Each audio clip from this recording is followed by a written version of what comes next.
So I turned on my on 4K Pro and I saw a message telling me that there's a brand new update available for my device. Now, as you guys know, I'm based in the UK, but I got my on 4K Pro as Troy Point kindly sent this device to me from the United States. And since receiving the device, it's been a number of months now, I've not had any issues with it. I didn't have to do any kind of special activation. I didn't have any region lock issues. It just worked straight away for me. And to this day, I still say this is one of the best devices if you can get it in your area. He's also sent me the on 4K Plus, which hasn't arrived yet.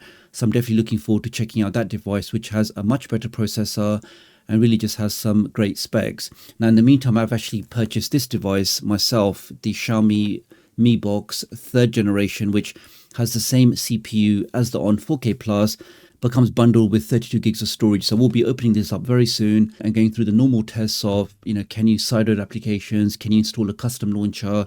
Can you use UK applications like BBC iPlayer, like ITVX, all the usual stuff that I typically test. I will be doing that very, very soon. So if you guys are interested in that, make sure you are subscribed with all notifications, and also leave me a comment below if there's any particular test that you want me to do.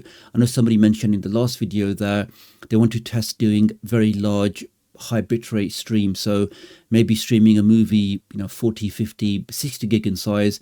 Can a box like this actually handle that? So we'll be doing that test as well. Now for this video, if I go over to my settings, so without me actually pressing anything, checking anything myself, my device automatically updated.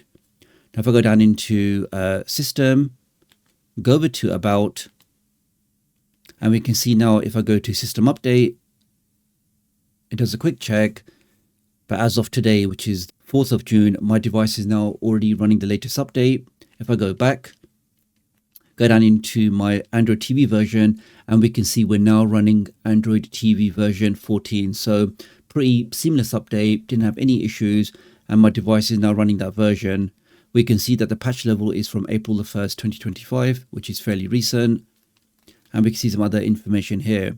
Now, before we continue, let me just quickly share this QR code that if you are looking for a fantastic offer for a ridiculously fast VPN, stay safe online, change your IP address, access geo-locked content, protect your privacy, you definitely want to go ahead and scan this QR code for a superb discount. Now, one of the first things I want to check with this new version is what have Google done with ADB, because when the Chromecast HD and the Chromecast 4K received Android TV 14, it completely broke local ADB. In a sense, like the way we could use local ADB before, that method was broken or changed, and it now required you to receive a pairing code for every connection attempt. And because of that, applications like the TDUK App Killer and the DNS Switcher and the Screensaver Manager, all of those stopped working. Now, fortunately or unfortunately, they actually pulled the update, so many devices, including my own, don't actually have that Android TV update for my Chromecast 4K device. So I wasn't really able to troubleshoot it, but as we can see here on this device, running Android TV 14, if I try one of these applications, like the good old TDUK App Killer, which is the quickest way to stop background applications with one click, I can start that up. Let's click on connect, and we can see that actually connects fine. So hopefully I can now do a count, and we can see we have 7 applications running in the background. I can now click on force stop all apps. In fact, before I do that, let me click on exit. The best way to check to see how many applications are running in the background is to open up background apps and process list, as you can see here. Now on the Shield TV, you can also install this application. Some people think that if you double press the home button and swipe up, that actually closes your background applications. But in reality, it doesn't touch any background applications. That's only for your foreground running applications. Here we can see here with this application, which is the correct way to see what's running in the background. And we can see here we have 8 applications running in the background. Now you can use this application to stop them one at a time, and the correct way to stop them is by doing a force stop. Now if you don't want to do that, this is exactly where the TDUK App Killer comes in.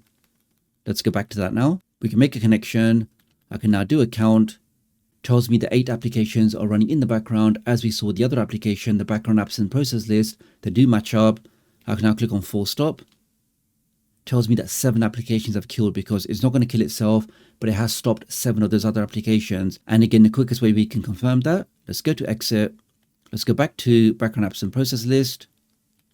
And you can see here, guys, before we had 8 applications, and now we have just one. So this just properly confirms that my application does properly stop all background applications, as you can see here, with one click.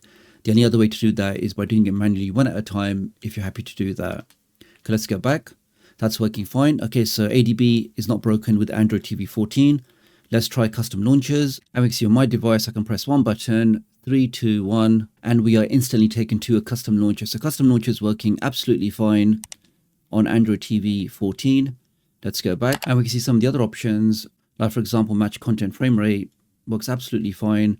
Now I've seen some posts on Reddit where they're saying when they enable this, it actually crashes their system. And it seems like the fix is just to do a factory reset of your device. So if you do notice that on your device where it seems to crash, do a quick factory reset and actually then fix the problem. Now, some of the other settings, like in terms of Dolby Vision and some of the other options, I can't actually test on my device because I'm running this through a capture card. But generally for me, for the stuff I use on this device, Android TV 14 is working absolutely fine. It's very stable. The device seems to be as snappy as before, no major issues with that. And of course, the key things like side-loading applications, running custom launchers, all of that still working absolutely fine. So that's pretty much this video, guys. Many thanks for watching. Do leave me a comment below if you have this device and if your device now is running Android TV 14. And also do leave me a comment below if you have any questions or things you want me to test out on this device. I'll do that for the upcoming video. So I really appreciate your support. Do like and share this video and I'll hopefully catch up with you guys real soon. Thanks.